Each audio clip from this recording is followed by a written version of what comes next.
Hi, good morning, everyone. My name is Lisana Munoz, and I'm the Deputy Director of Community Partnerships at the Denver Department of Human Services in our Community and Outreach Engagement Division. Thank you so much for joining us today. We have a wonderful lineup and a great topic of food and nutrition. We have some great presenters for you today. We have Patrice Hawkins, our Deputy Director of Community Impact and Strategic Planning, who will share some wonderful DHS updates, as well as Chris Taylor, the Manager of Programs Outreach with Food Bank of the Rockies, and Brett Reeder from Hunger Free Colorado, who is the Director of Client Services. A few quick housekeeping items. If you have any comments or questions, please feel free to put them in the chat. At the end of every presentation, you'll have the opportunity to do a brief question and answer, and we'll be able to see how many we can answer at that point in time.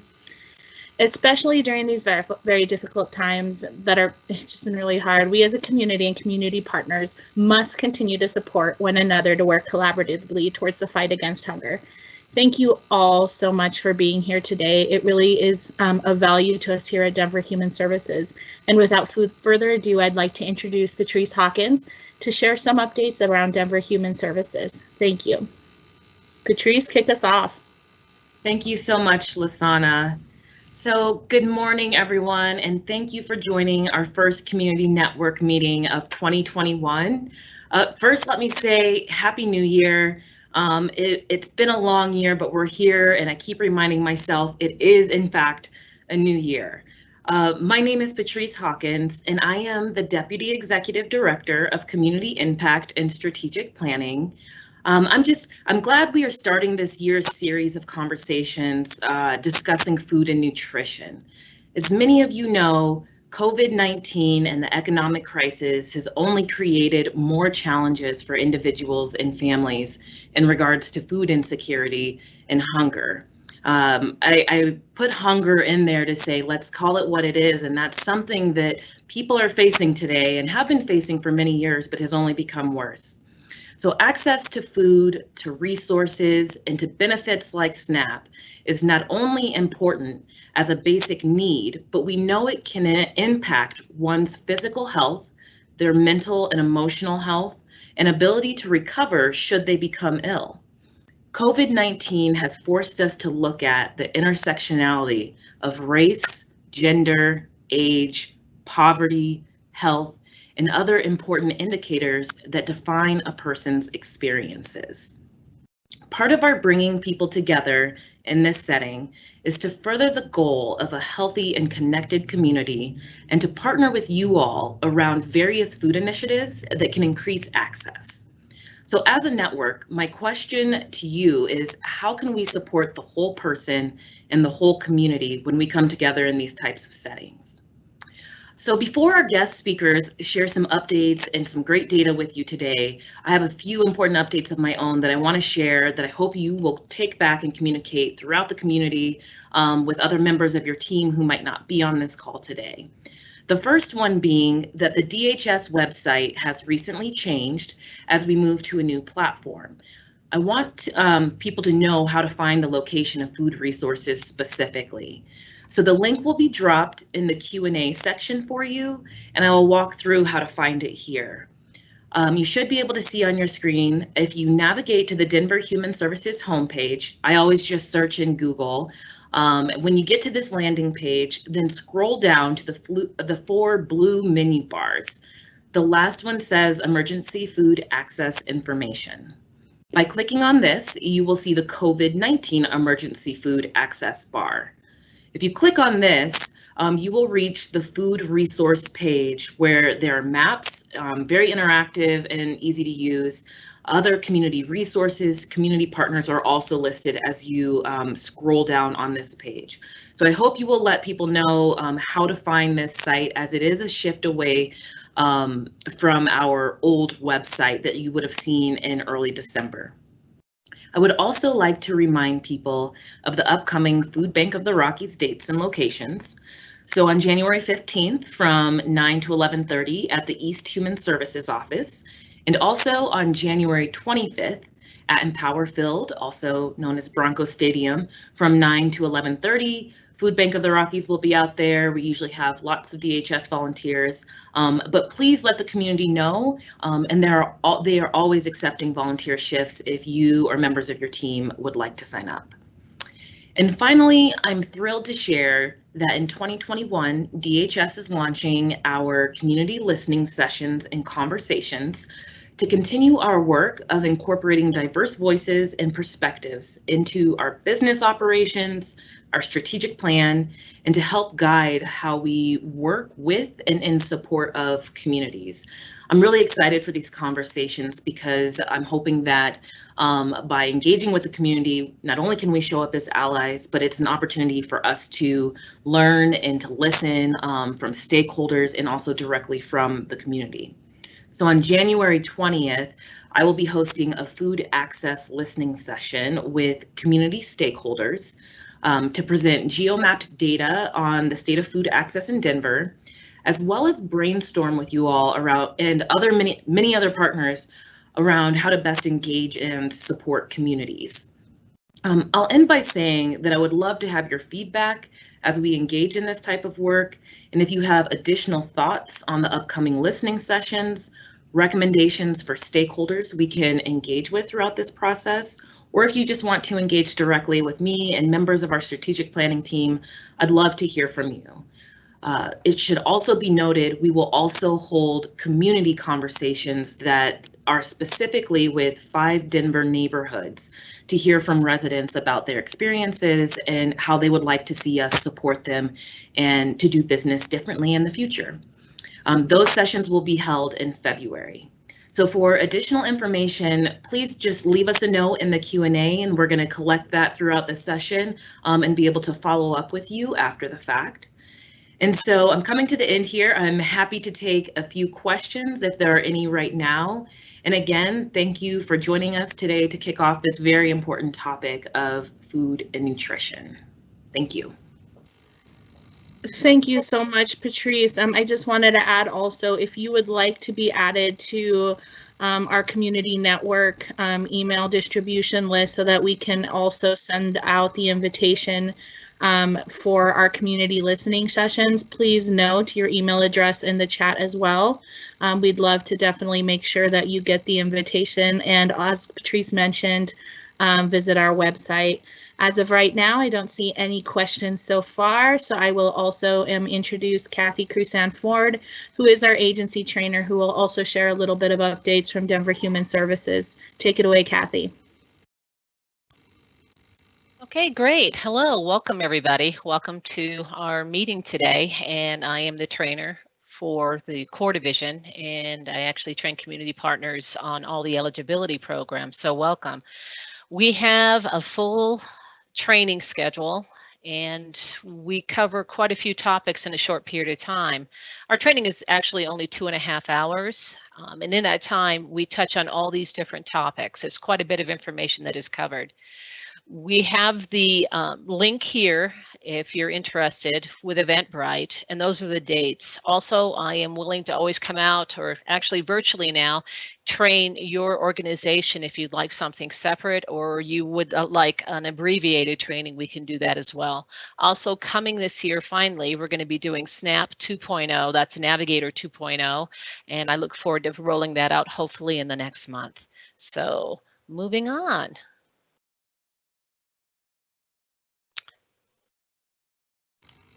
Hi, just jumping right on, I'd like to introduce a wonderful partner and friend of mine, Chris Taylor.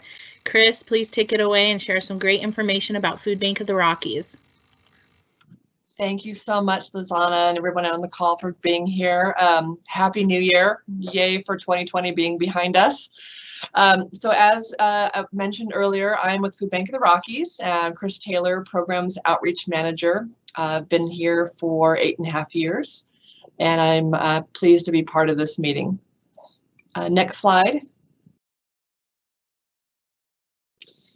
So just to start off with a few just overarching tidbits about Food Bank of the Rockies. So we serve we've been in business now for almost about 42 years.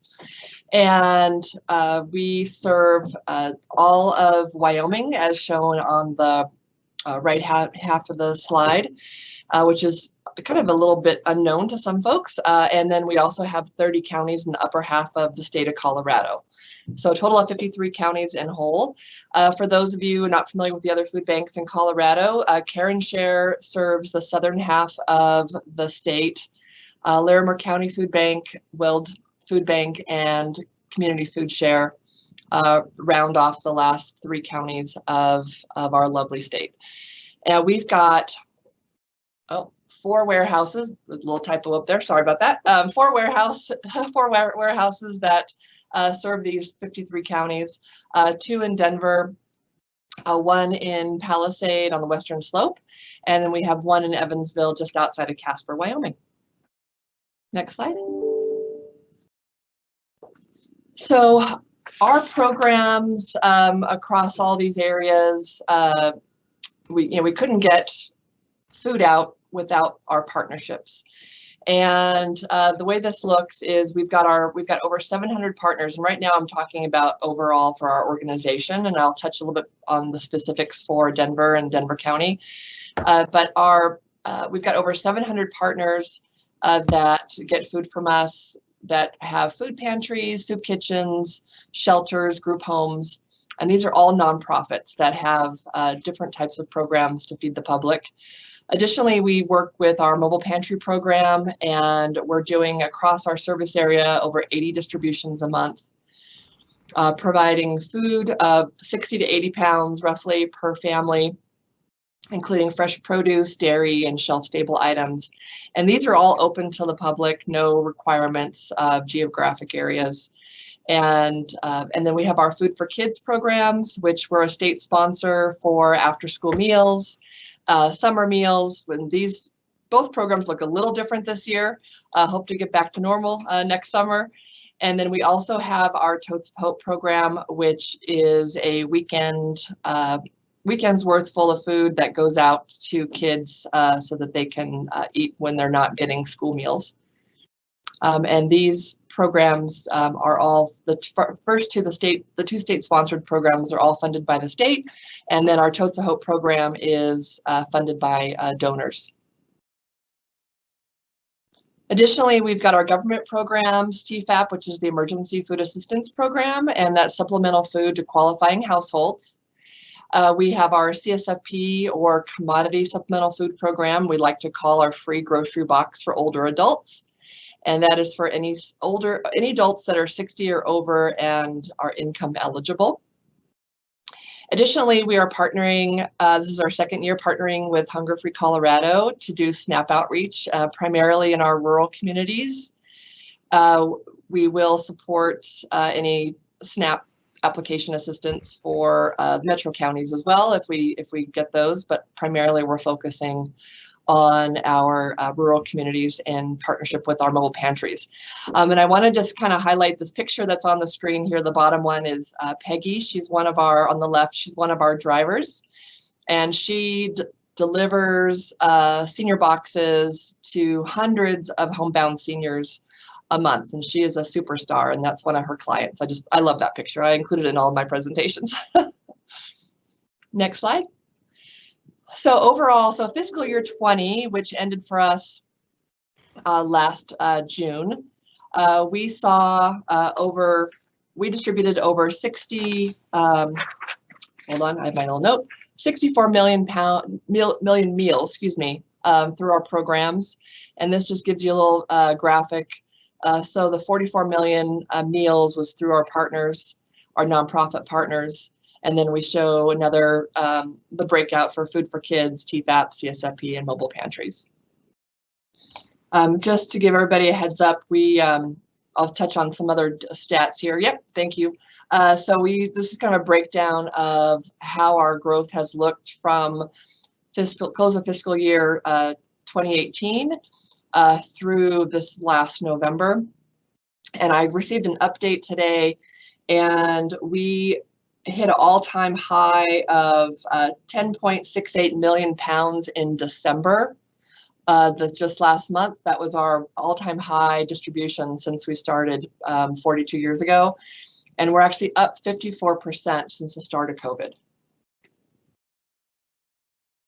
Next slide. We have people ask us all the time where we get our food. And this is just a little snapshot of the 82 million pounds of food that we're distributing. And that number is growing, obviously. We get it from, we purchase from wholesalers. We do get local food rescue, purchased or donated from farms. Local food rescues, small amounts, gleaned from produce from farms. We do have lots and lots of fresh produce, donated truckloads from national produce brokers. So you can see the screen. We have all different resources for food so that we are always having what we can to get out to our partners, between fresh produce and bread and frozen meats to the staples, shelf stable items. We're focusing more and more on culturally responsive items as well. I'll touch on that here in a second. But yeah, 82 million pounds of food. We've got a 106,000 square foot warehouse here in Denver off of Havana and I-70, and it's bulging. We're no problem getting food in. So let's talk a little bit about Denver. So the program breakdown in the city and county of Denver is we have 177 food pantries or congregate meal programs. Again, these are all nonprofit organizations that get food from us that are within the city limits of Denver. 28 after-school programs, 23 summer programs, and that number, the 23 summer programs, was based on last year's information. We'll definitely hopefully see an increase in that in the upcoming summer if things get back to normal. 32 Totes of Hope sites, 71 partners that are distributing the grocery boxes for older adults, 40 TFAP sites, and 6 mobile pantries serving the city and county of Denver, or that are in the city and county of Denver, again, open to the public, and that includes the 2 DHS sites that we mentioned in the prior slides. And we do have some homebound deliveries for seniors, and those numbers are not reflected here.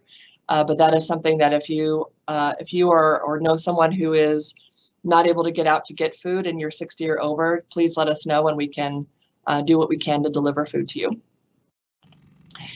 So food in your community. So just starting at the top. So fiscal year 21, which is our current numbers through from July to December 2020, 14 million pounds, a little over 14 million pounds and 12 million meals were distributed through our partners in the city and county of Denver.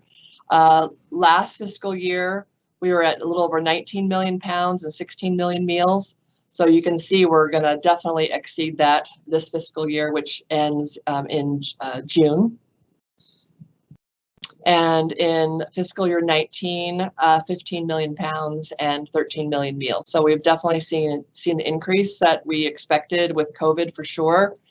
Last fiscal year alone, during the first few months of COVID, March to June, 8.5 million pounds of food were distributed. So we were seeing an increase almost immediately. And so we know that we will probably expect to see that fiscal year 21 number of 14 million pounds. We expect to see that doubled by the end of June. Next slide. So some new things that we've got going on. So we recently put a food sealer in our kitchen. So some people don't realize that we do have a community kitchen, and we just installed a food sealer to pilot some individual packaged meals, especially since we're unable to do our hot meals that we normally would do out of our kitchen for some of our after school programs.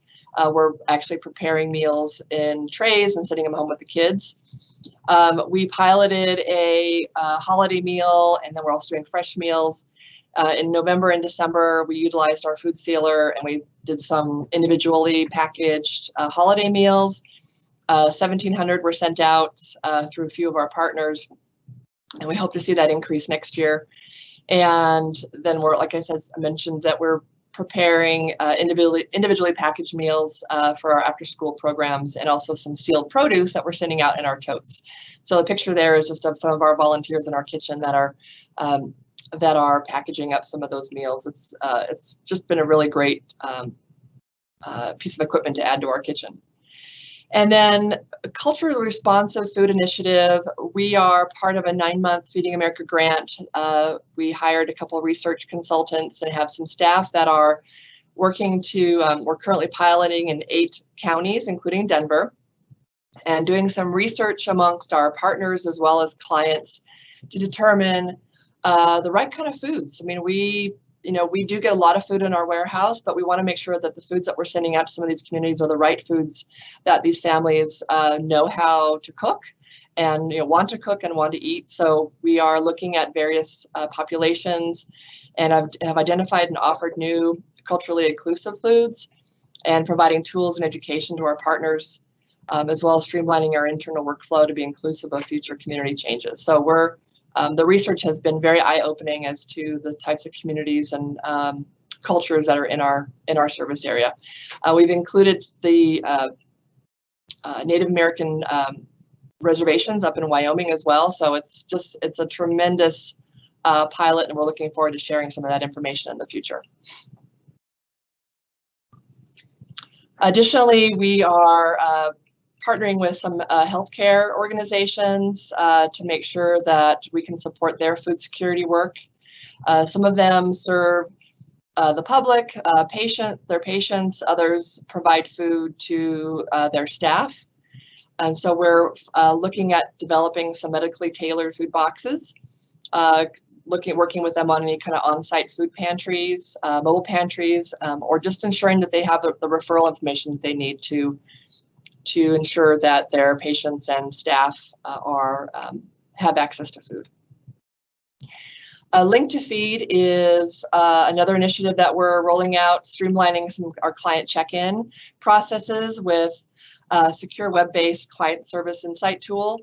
Allows our partners to go paperless in most cases. It provides insight to additional services that our clients might be eligible for. So if a client shows up at one of our mobile pantries and they might be eligible for a senior box as well, but we don't distribute senior boxes at our mobiles, then we can refer them to one of our partners. It shows where we may need more hunger relief partners to serve areas of higher need. It's got some really great mapping tools, and it's a useful reporting tool for our partners for grant funding requests or service area insight. And this is something that we're rolling out currently at all of our mobile pantries, and we have a number of our TFAP sites that are also putting this system in place.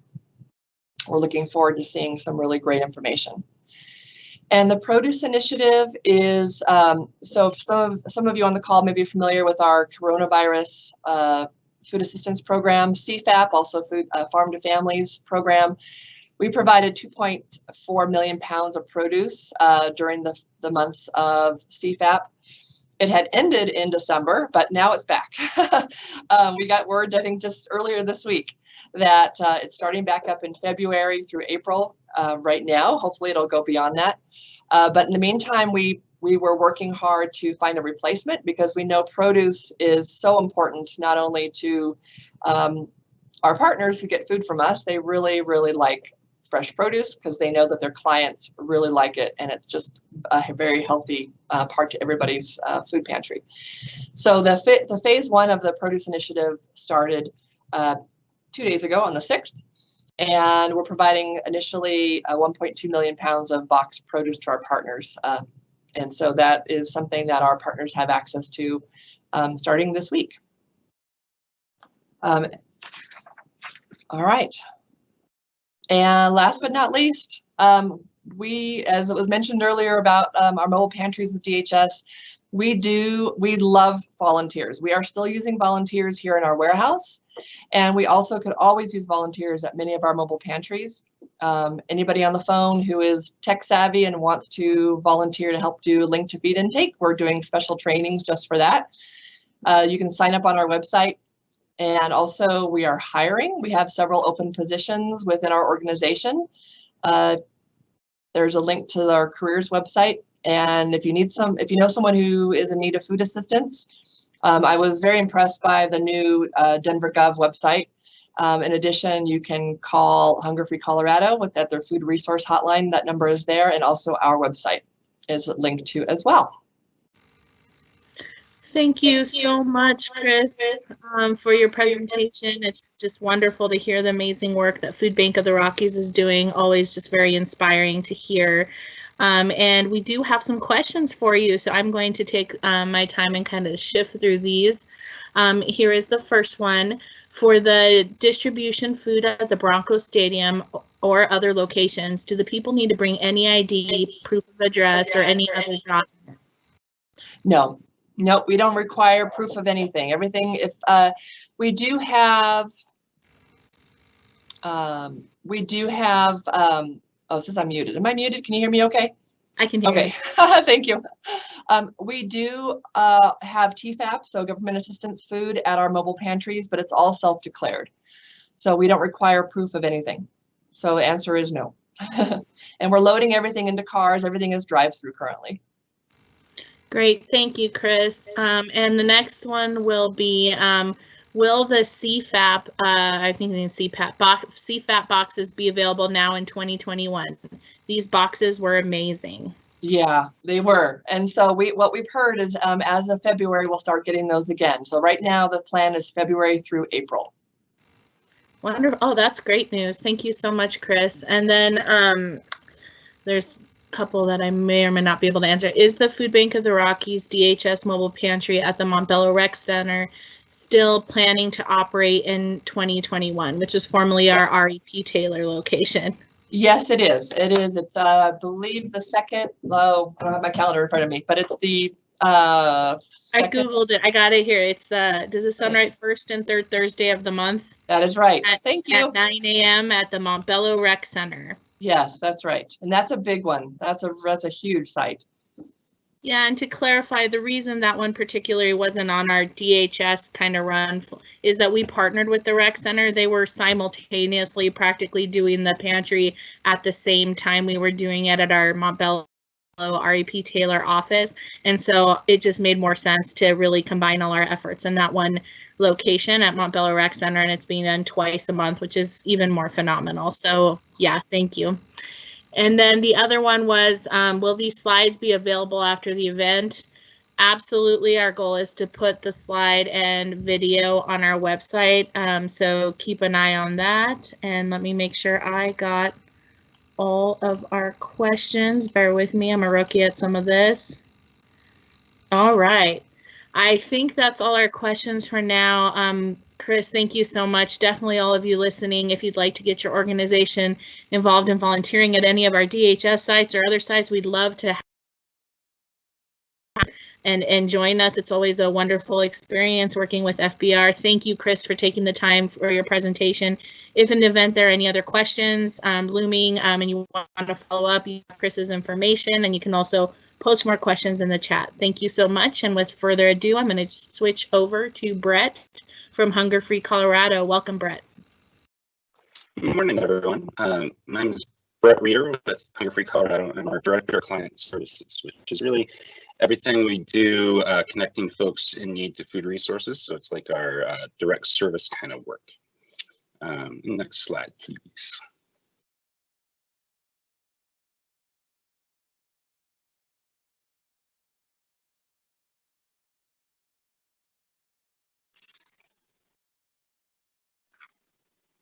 We'll be able to go to the next slide.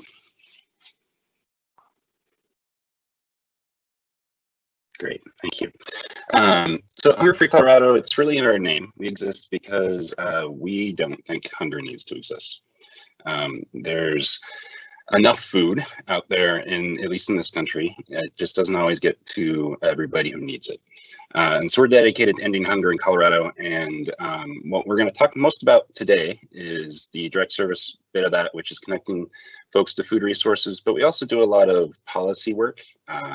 We do some work trying to really tell the story of hunger. So we have Community Voices, which has Hunger Through My Lens, which will tell like individual stories of what it's like to be hungry. And we also do a lot of communications work. We'll help produce flyers or outreach campaigns for things like SNAP or other programs. But ultimately, it's all towards bringing folks together and changing policies and systems, as well as some direct service work to end hunger in Colorado. Next slide, thank you. So in terms of connecting individuals' needs to food resources, when we think about food resources, we like to think of it in these kind of three big buckets. The first is food, so just providing folks who need food itself. And Chris talked a lot about that. She's works for one of the 5 large food banks. Of course, there's pantries as well, soup kitchens, a lot of the programs that Krista just talked about. But these are the resources where food to folks in need. And then the next bucket is money for food, and it's really in kind technically, but these are things like SNAP, WIC, PBT, where folks are able to purchase food through their benefit. If you're not familiar with PBT, that stands for Pandemic EBT, and really that's a program that is meant to make up for lost meals at schools. And so eligible folks get a lump sum one time for a period of time. There was a first round of PBT this last semester, and there's going to be another round coming up here in a few months that'll look a little bit different. But for folks who have a child who would have otherwise received meals at school, this is going to be a great benefit for those folks. And then there's also food education. So Cooking Matters, SNAP Ed, these are programs that help folks learn how to cook on a budget. So healthy food, but also how do you do it not spending too much money. So you got food, resources, and then education. But unfortunately, there's some barriers in the way of need and those resources. And again, thinking about this in sort of 3 buckets, one of the first and biggest is awareness and knowledge, just knowing what's out there. You know, I just had a slide that had a bunch of resources that are available, not comprehensive, but that's a lot. That's a lot for folks to even know is out there. And then if you are aware of the resource, it's not always clear on how you go about accessing the resource. So maybe you've heard of SNAP or food stamps, but you don't know what the next step is. And then there's also some misinformation. One that we run into quite a bit is related to work, and some folks, we actually hear it on both sides. Some folks think you need to be working to be on SNAP. Others think that if you're working, you can't be on SNAP. And actually neither is true. There are some rules around ABODs or able body without dependence, but ultimately, it's a piece of information that keeps misinformation that keeps some folks from applying for SNAP benefits that they're entitled to. There's also just confusing communications. So there's a bunch of different players in the food systems, and folks are getting communications from a bunch of different places. So if we just think of a couple of big federal programs, SNAP, WIC, one's in human services, one's in health. And while our state agency partners and local partners, county partners work well together, that can just make it confusing. The communication is coming from a bunch of different places. So even if you are aware, not quite done with that previous slide. So that's the awareness and knowledge. The center piece there, desire and fear. So even if you're aware of the program and you know how to get it, sometimes there's some stigma related to public benefits. So there's some folks who don't feel like they want those kind of benefits. And then there's also fear, and this is particularly poignant around what's called public charge. So folks with mixed immigration statuses or undocumented individuals, there can be a lot of fear around accessing benefits that they or sometimes someone in their family is entitled to. And then there can be a sense that the benefit itself is too low to participate. So sometimes, a lot of times this is misinformation. So we'll hear, say with SNAP, folks not wanting to participate because they'll say something like the benefit's only $16. And while that's the minimum benefit, most families are getting in the hundreds of dollars. And so there's a bit of misinformation there. But sometimes it's a real thing, that the actual benefit isn't worth the effort for some folks. And then the last bucket there is the ability and systems. So the application processes, at Denver and health have, or the state have made a lot of improvements over the years to make these processes more streamlined, but they can be more cumbersome than we might want. And transportation has been a challenge historically. I think one of the silver linings to COVID is that we as systems are getting better at doing things without requiring you to come see us in person. But ultimately, transportation is a big barrier for a lot of folks who are also in need of food. Then there's just people mess up. So there's human error in a lot of these systems. And finally, limited available times. So, if you're working throughout the day, it can be difficult to access some of these resources that aren't available at a time that you might be. Next slide, please. So on top of all those barriers, we've got COVID, and this is something we're all living. Really, this slide is just to remind us that two things. One, we're still well in the midst of it, despite some vaccines out there, but also that it has come in waves. So these data are from New York Times and related to all of Colorado. This isn't Denver specifically.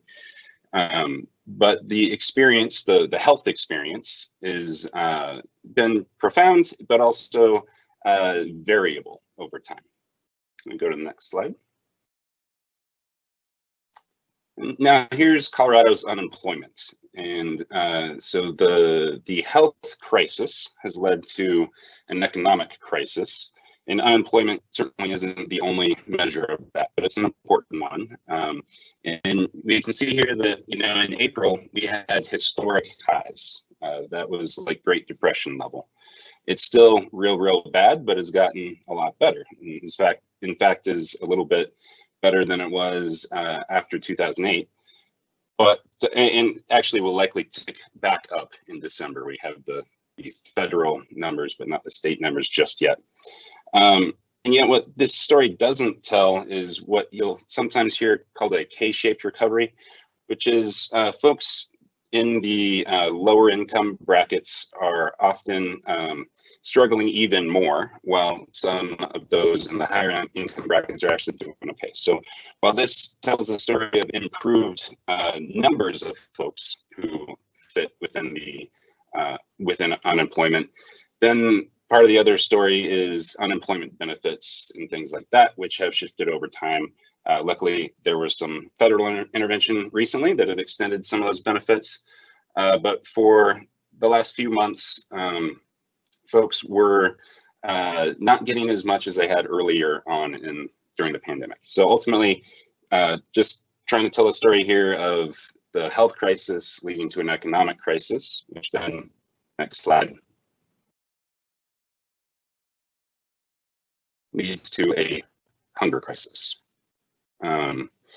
So one of the sort of top line numbers to keep in mind is that prior to COVID, so these data are from 2019 on the left, roughly 1 in 10 Coloradoans were experiencing food insecurity. 1 in 10 Coloradoans were hungry, which is way too high and is tragic in and of itself. More recently, though, that's up to more like 1 in 3. So quite a bit higher. It's the economic impact of COVID is felt in our stomachs and in our communities, with just it being that much more difficult to access food. What you see in the chart there is Hunger-Free Colorado data specifically, and this is our food resource hotlines call volume, with the bars there being the daily and the line being a 5-day rolling average. And really, you can see a couple things going on here. One is it's much higher. So we've ranged anywhere from 2 to 8 times pre-COVID levels in call volume, but also that's really variable. So if you look at that line there, and you'll see it's real steady in sort of February, and then about mid-March, when we have a lot of shutdowns, it skyrockets and gets to about 4 times as high. And then things settle down a little bit as some of the federal intervention came into play and that sort of thing. Drops down for the summer, still though much higher than it was pre-COVID. And then you see a real big peak there towards the end of September, and that has to do with the first round of PBT. So part of what this chart is telling us is not only the need, but then when we provide these great benefits, how that impacts county, us, the workforce that's working within the benefits. So you see that big peak, and then it drops way off because that was the last day that PBT was available. So we were helping folks apply for PBT benefits, and then it closed, and so it drops way down. Then you see kind of up, down, and what's going on there is actually related to SNAP and the recertification requirements. So part of the way we as systems responded to COVID was to allow what are called waivers to rules, and SNAP in particular, for most folks, after 6 months, you have to recertify. That was a rule that was waived, and so wasn't as much of a thing. When that came back, we started seeing then big uptick in the beginning of months as folks would lose benefits, realize they had lost their benefits, give us a ring, and typically that would have been because of a missed recertification. But as all these sort of collective benefits have been starting to sunset until the most recent COVID relief package, the whole baseline started shifting back up. So you can see that towards the end of November, December, we were way high again. And ultimately, the story being that the impact of COVID and the economic crisis that followed it is really hitting our communities hard in terms of hunger. Next slide, please. For Hunger Free, the way we go about trying to help mitigate that, trying to help folks get connected to food resources is sort of tiered. And what you see here in this inverted pyramid at the very top are the things we're doing that have the sort of highest engagement, and then at the bottom, the lowest engagement, but also the least commitment. So SNAP Ps is the P stands for Partners Engaging in Application Services. And that's where we're working with organizations across the state, certainly including Denver, and I'll talk a little bit about the partners in Denver in a second. But to assist them in providing a variety of services around SNAP outreach, as well as being able to do WIC and other referrals, and all the way through for SNAP, say, application assistance. So folks that are SNAP Ps are able to submit applications either in person or telephonically through a telephonic signature.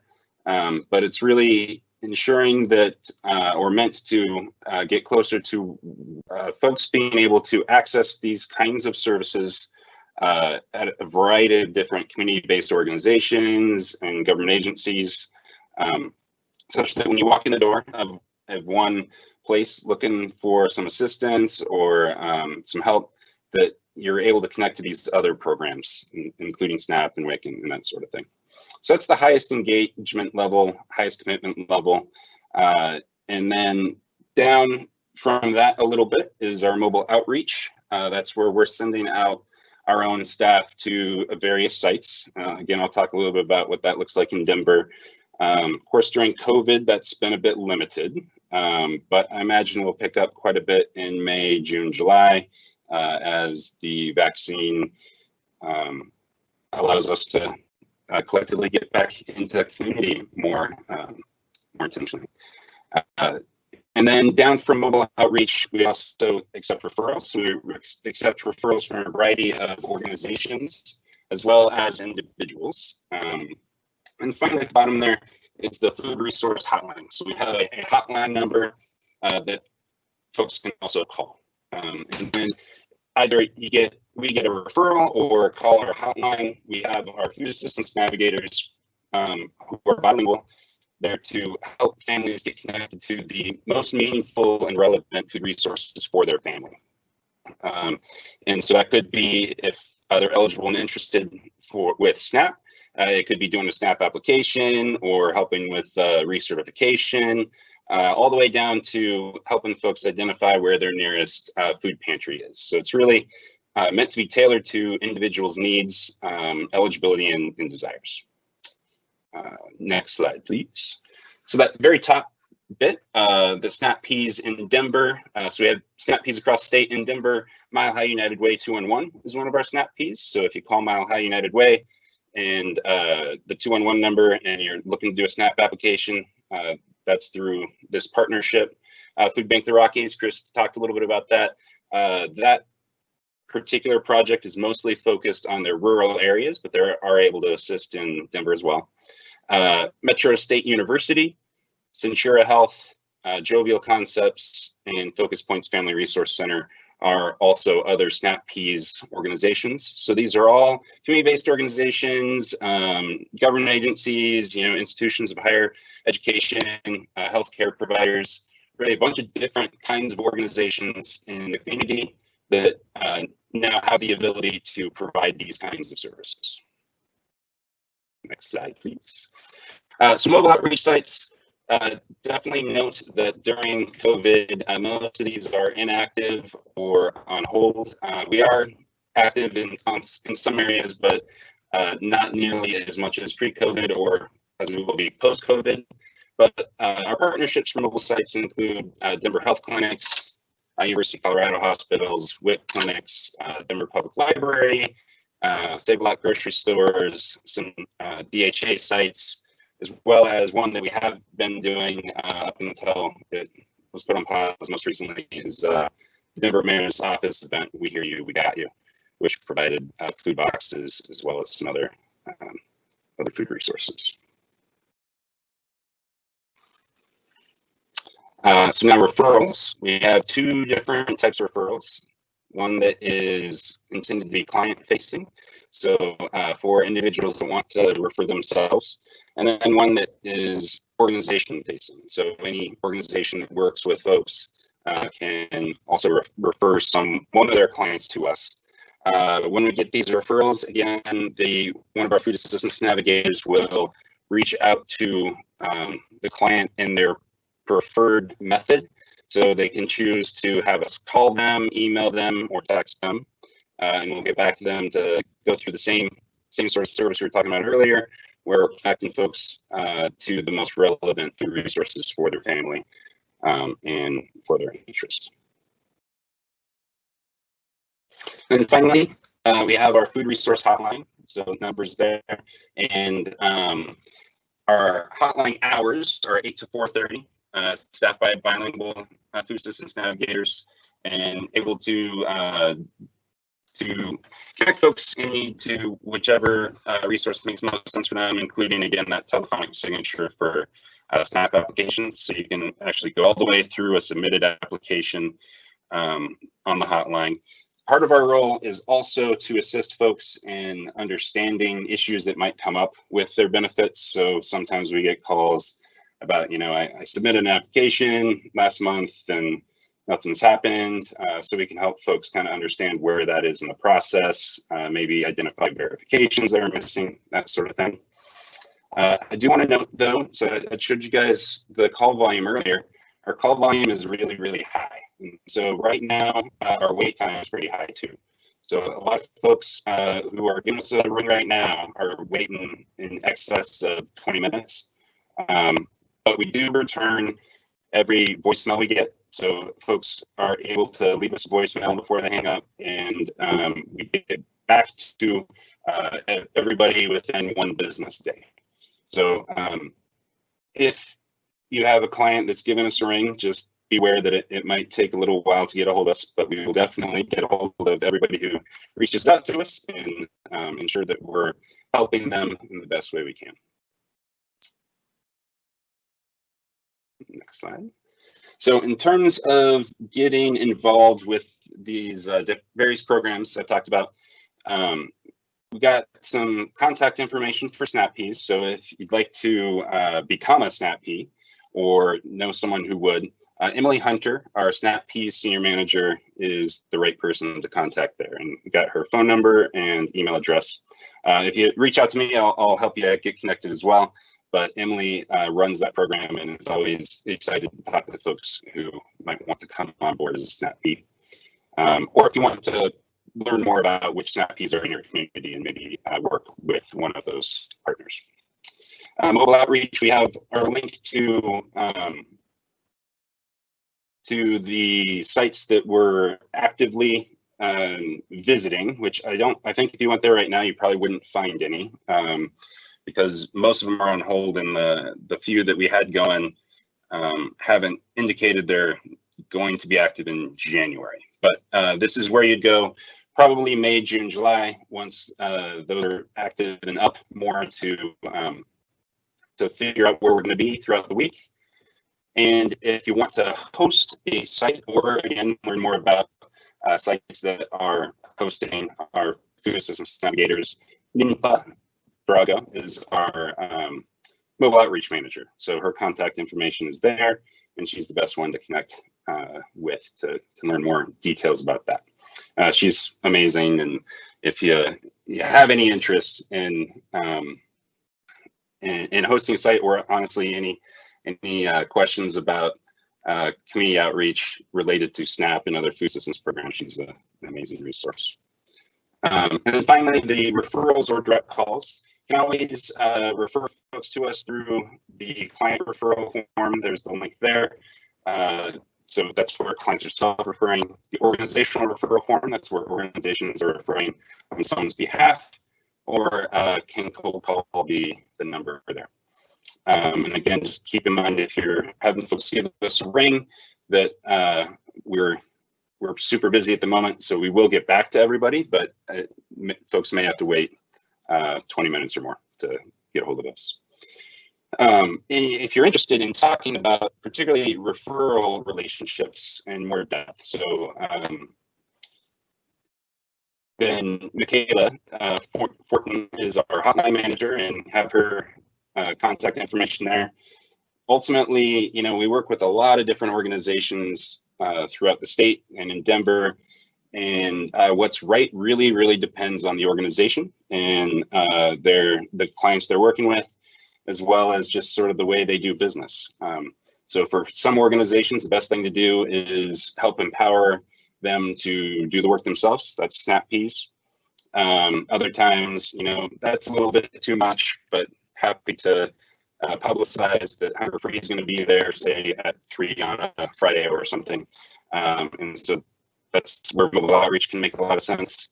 And then for a lot of organizations, that's just a little bit too much, and yet still want to be able to connect folks to food resources. That's where the referral and the phone number come in. A referral is better typically, so we find that we get more folks, we're able to connect with a higher portion of folks through the referral than the cold call. Folks just are less likely to call a number when given a phone number than when there's an active referral and we're proactively reaching out to individuals. So yeah, I think I'll take whatever questions we've got. Thank you so much, Brett, for that phenomenal presentation. It's just, again, wonderful to see all the amazing work getting done in the community. And we do have 4 questions for you, so I'm going to go ahead and ask you them. Will PEBT be returning? It is. It's not 100% clear when it's going to return, and there's a few things that have yet to be worked out. So this last round, if folks were on SNAP, then there was an auto issuance of the PEBT benefit. If not, then you had to go through an application process. And I think we collectively, the state, CDE, are hoping that that can be a little bit more smooth this next time. The other actually important piece to PBT is it's going to be a lot more clear for younger kids. So the under 6 population, that was a little bit rough in the first go around. There's just sort of a blanket. If you're under 6, you're going to most likely, I think, be considered in childcare, and so can get covered that way. But there's another round. It's not 100% clear when that's going to launch. Part of what's going on is the State Department of Human Services is waiting on some final guidance from the feds. Great, thank you so much for that, Brett. Your next question is the SNAP application assistance only for first-time applicants, or do you help with research as well? Yeah, we can do first-time applicants, researches, and change reports as well. So really anything related to to the SNAP process. We do a lot of research, but really whatever need is there. We also try to, that aren't always successful at this, follow up with those we've already worked with. So if we've done an initial application with you, well, we know that in about 6 months you're going to need to do a recert, and so we try to reconnect with those clientele. But if you got folks that need to do research, we can certainly help with that. Great, thank you. And the other question we have is, Brett, could you please explain the difference again between a referral and the food resource hotline? Is it just a matter of the direction of communication and outreach? For example, individual calls, reaches out to HFC with hotline, etc. So if you could just kind of clarify the difference again between the referral and the food resource hotline. Sure. Yeah. So referral, those 2 web links, it's like a web form, and you fill out a little bit of information, and then that shoots right over to our system. Whereas the hotline number, you're picking up the phone and you're calling the phone number. And so when I say the referral is a better way to go, typically, that's because if you're giving us a call, we're limited by the number of butts and seats and people on the line with us. And, if we're talking to 10 people and got 10 folks working at that moment, and then an 11th person calls us, not much we can do until someone falls off. Whereas with the referral, we're able to really connect with folks at a time that makes the most sense for them and the way that makes the most sense for them. So either's fine, but the referral tends to be a little bit better, and we just empirically we get better results. Part of it is just because at that point we're engaging with the client in the way they've indicated they want to be engaged, so we're proactively reaching out to them as opposed to requiring someone to pick up the phone and give us a call. Perfect. And I think you, unless you want to add to this, similar in line, what does a referral from a community partner do or provide a participant? Did you want to add anything else to that? No, I mean, I think it's basically it indicates that you got someone interested in talking to us about available food resources and how we can connect them. And so what it means when we get a referral is one of our food assistance navigators is going to proactively outreach that client, that individual, that family, in the way they've indicated they'd like us to talk to them. Great. And then is it true that participation in SNAP does or could affect immigration status? I could answer that. I might actually turn that over to my my DHS friends, though. They might have a preferred answer to that. Okay, sorry, I had to unmute myself for a second. Thank you so much, Brett, and thank you for that question. And I think the big answer, and we can kind of post this on our website for more detail, is public charge is directly kind of attached to this. However, I think the big key here is to focus on eligible members and children in the household, right? So if you're an undocumented status and you have children, your children are eligible for benefits. Depending on where you are and depending on your immigration status is my answer, right? It depends. However, I would like to offer that our immigrant and refugee liaison, Victoria Aguilar, who is bilingual in English and Spanish, has been working with multiple community partners on various presentations around public charge and this very question. I wish it was a simple yay or nay specifically, but there are just so many nuances. So if you would like to go ahead and communicate with us or invite Victoria to come to one of your community network meetings or present, please go ahead and just make that request in the chat and we'll get you connected to Victoria. But yeah, I think the bigger key is the undocumented status with children who are eligible. Your kids would still be eligible for that benefit, and then it really just depends on where you are in that immigration process. So public charge is really tied to that, so it can add some barriers and also misinformation. So definitely please feel free, if you have more specific type scenarios, to reach out to me directly, and I can definitely answer your questions. So we'll make sure to have my contact information in the chat as well. So thanks for that, Brett. And I'm looking to see if I covered all of our questions. I'm going to ask my David, did I oh, yay. Okay, good. So I think I was able to cover the majority of our questions. Thank you so much, Brett from Hunger Free Colorado, for joining us today. Thank you, Chris from Food Bank of the Rockies and Patrice from Denver Human Services. So what I wanted to highlight is we pretty much will have these network meetings every other month.